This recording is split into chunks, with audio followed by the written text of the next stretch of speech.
E ele olha e vê todos os traços de humildade, de gente que vem querendo, que vem sedenta, que vem buscante, que vem para absorver, que vem aberta. Por isso ele começa essa fala com os humildes de espírito.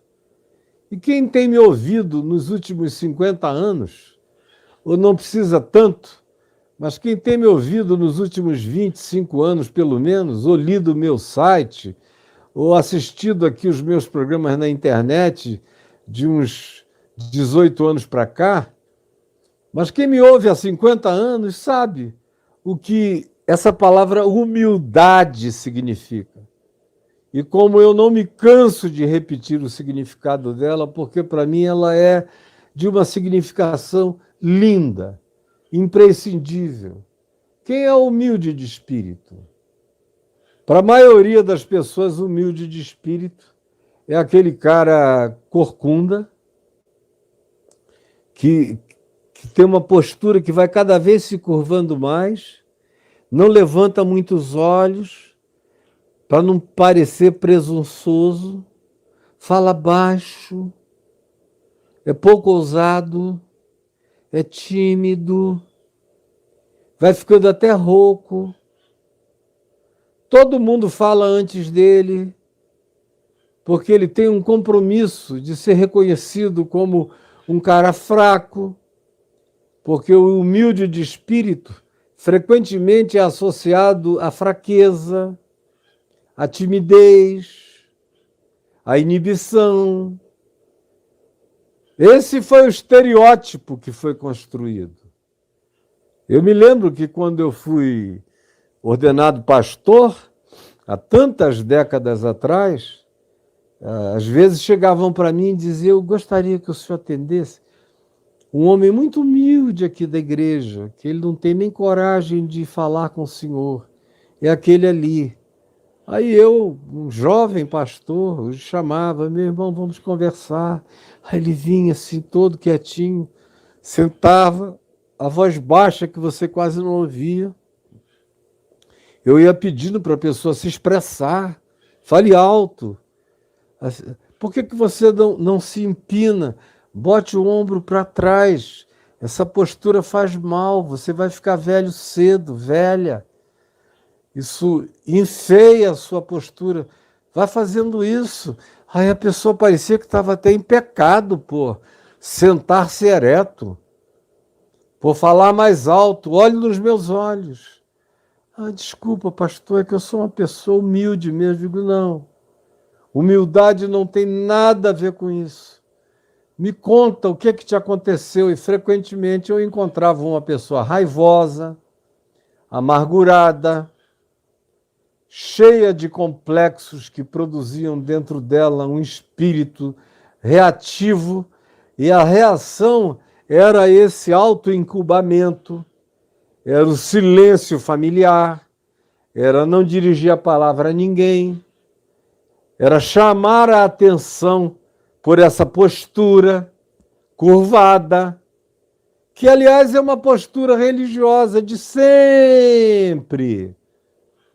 Jesus denuncia essa postura, essa brejeirice da pseudo-humildade. A gente vê, por exemplo, Isaías 58, inicia falando da pseudo-humildade desses que se vestiam de pano de saco, botavam cinza na cabeça e andavam curvados o dia inteiro para parecerem humildes espiritualmente. Isso é só desfile de piedade falsa, Jesus disse em Mateus, no capítulo 6, quando a gente chegar lá você vai ver. Para Jesus, humildade é outra coisa. O que é humildade do ponto de vista do Evangelho? Como eu já disse tantas milhares de vezes, a palavra humilde decorre da palavra humos, que é o que a gente encontra como fabrico das minhocas no chão da terra. É o trabalho das minhocas, é o resíduo das minhocas, é o cocô das minhocas, são os túneis das minhocas, é todo o trabalho delas, inclusive a morte delas lá dentro, debaixo da terra, que vai gerando fertilização do solo, que aumenta a umidade também. Então, humildade vem de humus. O humus, que favorece o plantio, que aduba a terra, também favorece a umidade, que é outra palavra que também vem de humus, embora no português seja escrito sem o H, mas vem da mesma raiz, de humus. Aonde existe humus, normalmente a terra fica úmida, ela absorve mais toda a umidade e fica mais pronta para o plantio. Humilde, humus, humildade e umidade são palavras todas que decorrem dessa receptividade às sementes.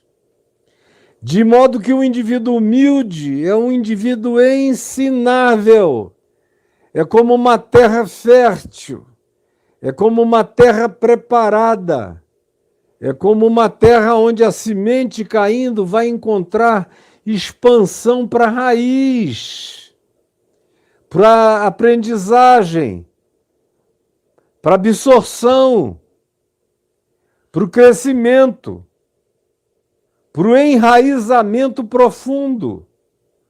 E, obviamente, aonde há raiz e fertilidade, para frutuosidade abundante, para a saúde doente da árvore ou doente humano, o ser humano, que carrega esse espírito, esse coração, essa mente aberta para aprender o que vem de Deus, o que é a semente do amor, da justiça, da verdade, da fidelidade, da graça, da bondade. Esses que chegam com essa vontade de crescer, de melhorar, de aprender, são os humildes de espírito. E aí Jesus diz, deles é o reino dos céus. Porque o reino dos céus sempre foi antes de Jesus, sempre foi nos dias de Jesus e sempre foi depois da vinda histórica de Jesus, dos humildes de espírito. Onde houver gente humilde de espírito na face da terra, pode saber, mesmo que não tenham tido a informação do Evangelho, mesmo que ninguém tenha ido lá para pregar, para ensinar, para dizer, para traduzir o Novo Testamento, para dizer qualquer coisa, ou para usar o nome Jesus para eles, aonde houver uma mulher, uma jovem, um rapaz, uma moça, um ser humano, um idoso, uma idosa, uma criança, com o coração disposto a aprender, gente que dá prioridade à sabedoria, à sensatez, que escolhe o melhor, que abre mão da hostilidade em favor da bondade, gente que aprende na observação da vida que os rigores hostis só produzem guerra, que a briga pela imposição dos seus próprios caprichos só geram desavença e ódio e tornam a vida impossível. Gente que aprende pela observação simples, que existem coisas superiores, que não são necessariamente concretas, que não são aquelas que a gente pega e leva para casa, não são aquelas que cabem no bolso, pelas quais se pode brigar, não são chaves materiais para abrir portas concretas, não. Descobrem que os grandes tesouros são invisíveis, só podem ser guardados no cofre do coração, do entendimento, da compreensão, da percepção, do caráter, das práticas da vida.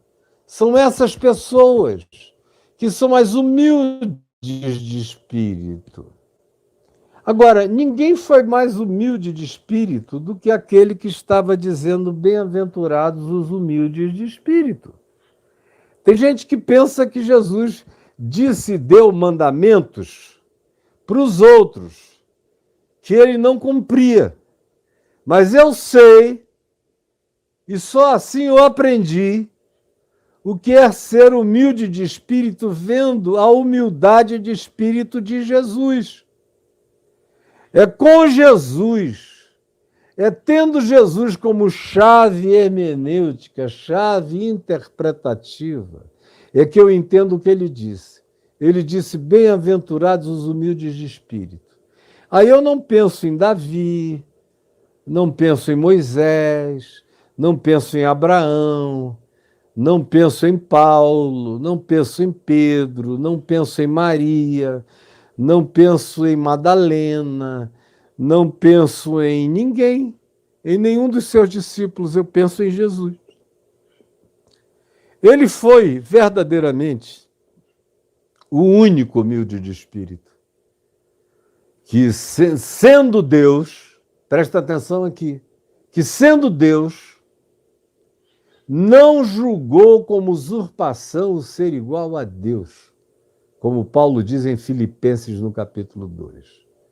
Antes a si mesmo se esvaziou, se abriu todo, e assumindo a forma de servo, reconhecido como uma pessoa, uma figura humana, foi obediente ao Pai, ao ensino do Pai. Ele disse, eu nada posso fazer de mim mesmo, tudo aquilo que eu vejo meu Pai fazer, eu faço, tudo aquilo que eu ouço meu Pai dizer, eu digo. Essa é a submissão dele ao Pai, é cumprir os atos do Pai. Meu Pai trabalha até agora, por isso eu trabalho também. Acerca de si mesmo, ele, com toda a humildade, diz, vinde a mim, todos vós que estáis cansados e sobrecarregados, e eu vos aliviarei, tomai sobre vós o meu jugo, e aprendei de mim, porque eu sou manso e humilde de coração. Eu sou manso e humilde de coração. Só uma pessoa completamente sem vaidades, limpa de vaidades, de maneira absoluta, pode dizer isso sem que haja arrogância nessa fala. Eu jamais diria a ninguém, venham e aprendam de mim, porque eu sou manso e humilde de coração. Venham e aprendam comigo, porque eu estou todo dia buscando ser manso, aprendendo a mansidão, buscando a humildade de coração, de modo que pelo menos vocês vão estar seguindo alguém que está nessa jornada, como Paulo disse. Aprendam comigo, porque eu estou aprendendo sinceramente com Cristo. E eu sou a referência humana que vocês têm para aprenderem isso e saibam. Eu estou investindo tudo que eu tenho para tentar assimilar Jesus, para ser um Cristo, um Cristozinho de Deus vivendo no meio de vocês. É isso que Paulo disse quando ele afirma algumas vezes, e o que ouvistes de mim, aprendestes de mim, vistes em mim, isso praticai, e o Deus da paz será convosco, como ele diz no final da carta aos Filipenses e também em outros lugares. Sede meus imitadores, como eu sou imitador de Cristo Jesus. Então, humilde de espírito é Jesus.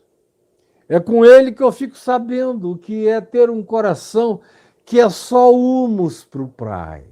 Não tem resistência a Deus, nem a palavra de Deus.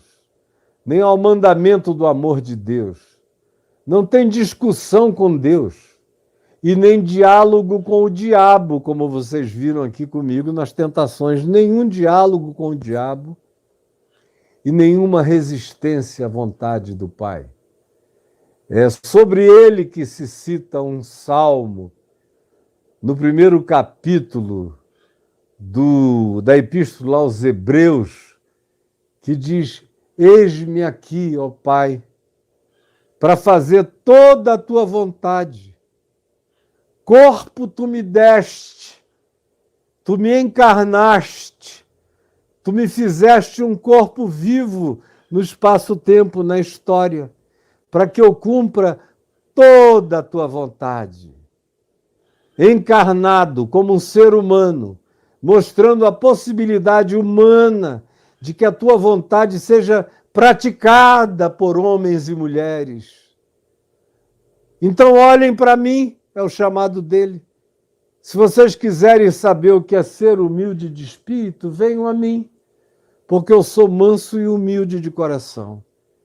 Então ele não é curvadinho, a voz dele é audível, ele é forte, ele anda ereto, ele olha nos olhos de cada um. A gente vê inúmeras citações de Jesus fitando, olhando nos olhos de cada um deles, passou pelo meio deles. Não se diz, e Jesus encolheu-se e se escondeu atrás de um arbusto e saiu de fininho. Não existe isso. Ele sai no meio de todos na hora que quer. Pode estar sob ameaça. Ele nem ouve as ameaças, ele se retira e vai para um lugar onde ele não precisa ficar ouvindo loucuras, besteiras, tolices e blasfêmias. Ele escolhe os seus caminhos. Não adianta implorarem com ele para ele não ir para o lugar tal ou para ir para o lugar tal. Ele só vai para onde ele quer. Isso às vezes deixa os seus discípulos zangados, como João, querendo fazer descer fogo dos céus sobre os samaritanos, lá em Lucas 10. Chateado, como Pedro às vezes se chateava, porque ele ia na direção dele, porque ele dizia, não é chegada ainda a minha hora.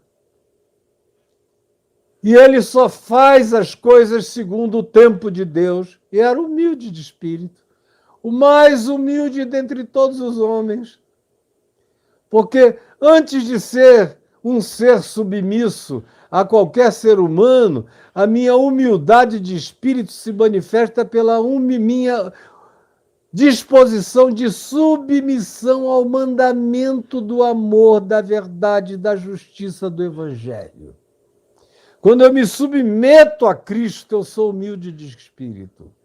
Agora, eu posso andar todo encolhido, obedecendo os mandamentos de igrejas, de grupos fanáticos, assumindo o estereótipo da pseudo-fraqueza, que às vezes é só a maquiagem da arrogância e da piedade soberba, disfarçada de humildade, de postura, e que engana muita gente, mas é uma explicitação de mentira hipócrita e farisaica diante de Deus. A verdadeira humildade você aprende com Jesus, que dá as caras. Vocês vieram me buscar, sou eu.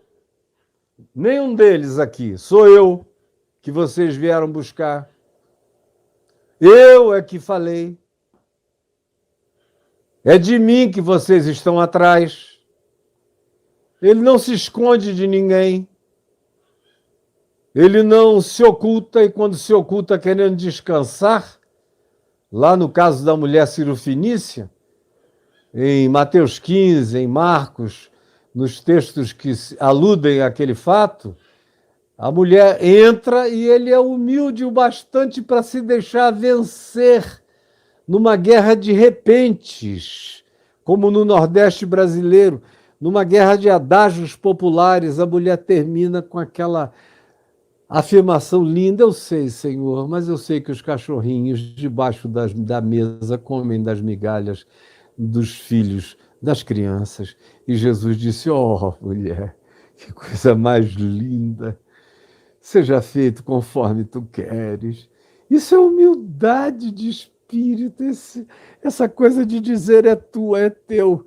Ou como ele disse ao centurião, eu nunca vi em todo Israel uma fé como essa. Que coisa!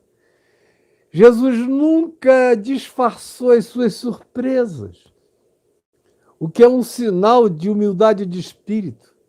Porque gente que não é humilde de espírito, em geral, mesmo quando é ultra surpreendida pelo inusitado, faz de conta que está blasé, que aquilo para ele não é nada.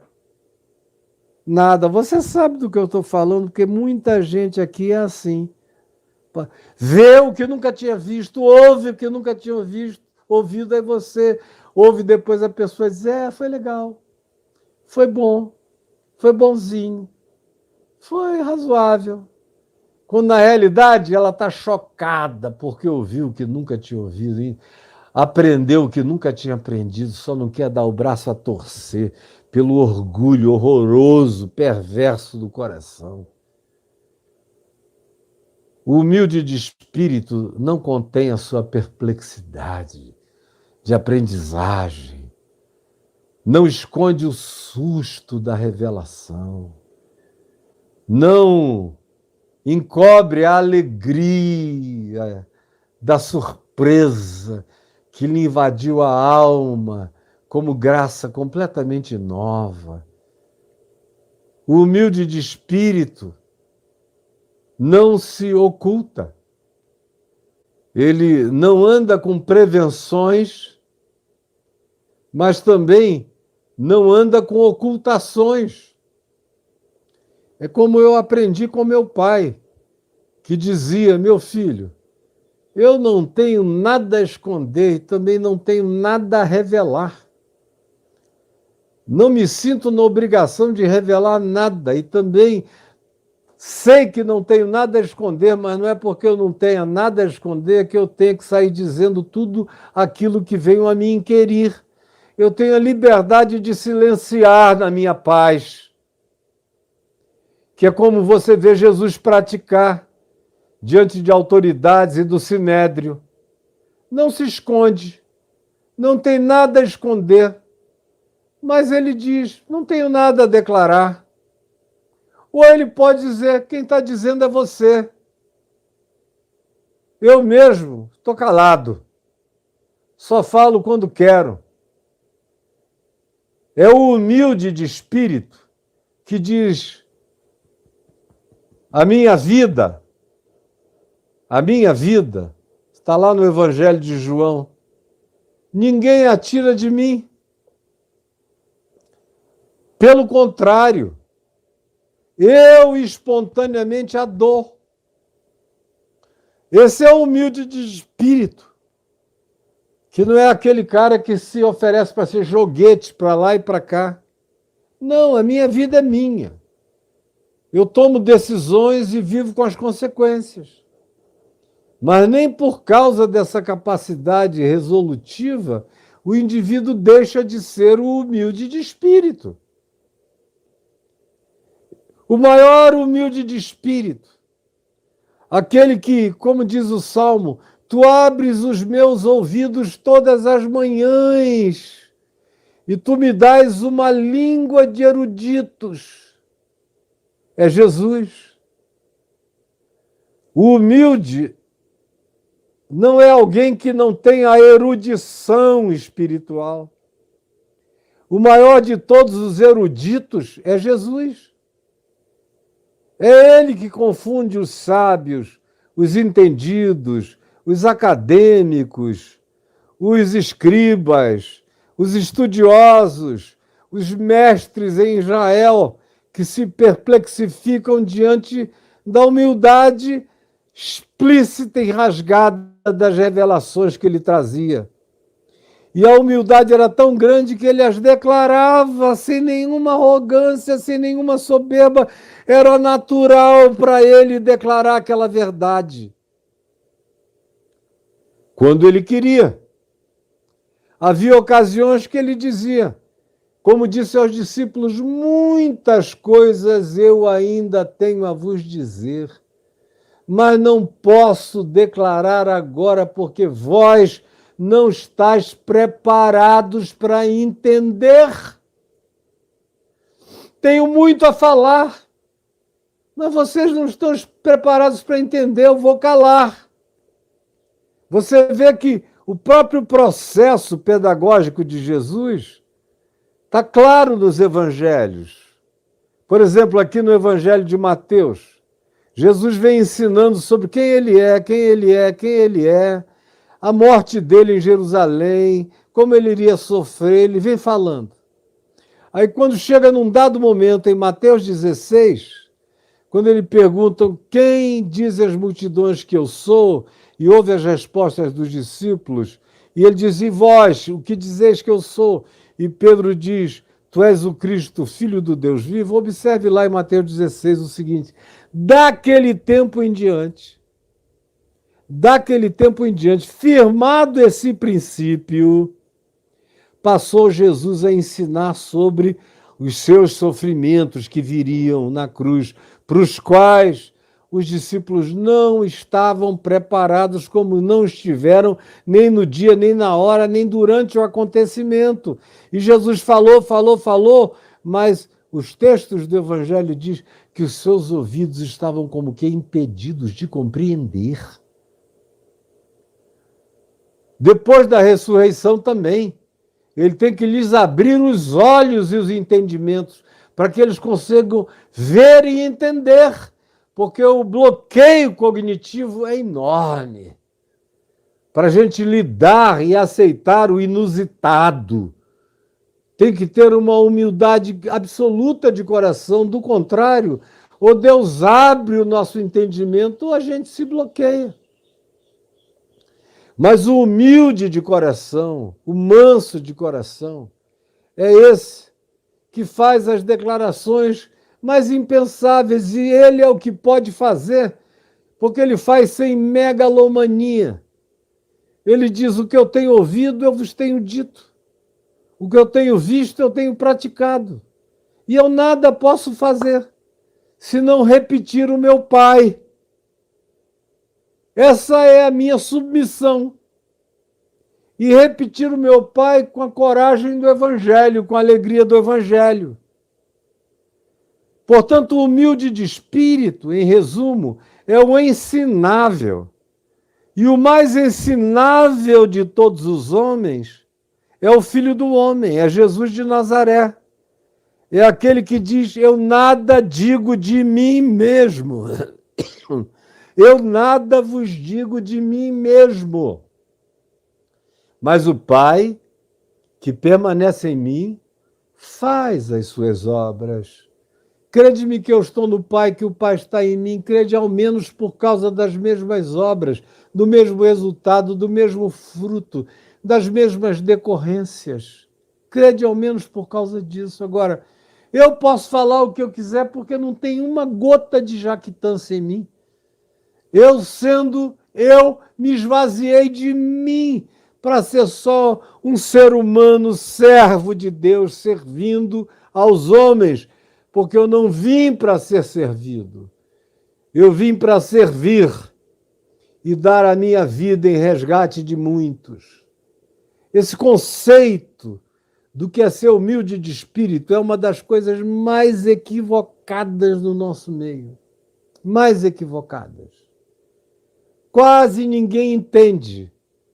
E aí você vê, às vezes, pessoas com um potencial enorme, inteligência acima da média, cultura grande, profunda, tempo e tempo de carreira, de aprendizado secular, profissional variado, aí se converte, aí deseja ser humilde, o que hoje nem é tanto uma ambição espiritual grande, porque a teologia contemporânea, nos últimos 30 anos, incita as pessoas à arrogância, à soberba, a eu sou cabeça e não sou cauda, a eu sou filho de Deus, vou reinar em glória, eu sou o representante da teologia da dominação dos poderes, é o que está sendo ensinado. Mas eu me converti durante muitos anos e ainda hoje existem essas pessoas. Para quem ser humilde de espírito é ser aquele indivíduo que atrofia suas capacidades, que não as usa, que tem vergonha de saber o que sabe, de ser quem é, de ter aprendido o que aprendeu e de continuar aprendendo, e de, em aprendendo, passar adiante, com humildade de quem pode confessar onde aprendeu, com quem aprendeu, por que aprendeu e o bem que fez a ele, a ela. Esse é o humilde de espírito, é o ser ensinável, é esse coração com humus, aonde a semente do Evangelho da Graça se aprofunda, cresce, floresce, frutifica. E mantém o coração úmido de quebrantamento. E mantém o espírito continuamente aberto, nunca se forma, nunca constrói um telhado sobre si, dizendo, pronto, esgotei a aprendizagem. Ao contrário, é um cidadão da Nova Jerusalém que não tem telhado, que é aberta para a luz do Cordeiro de dia e de noite, que vive assim, recebendo o que vem dos céus, aprendendo e internalizando.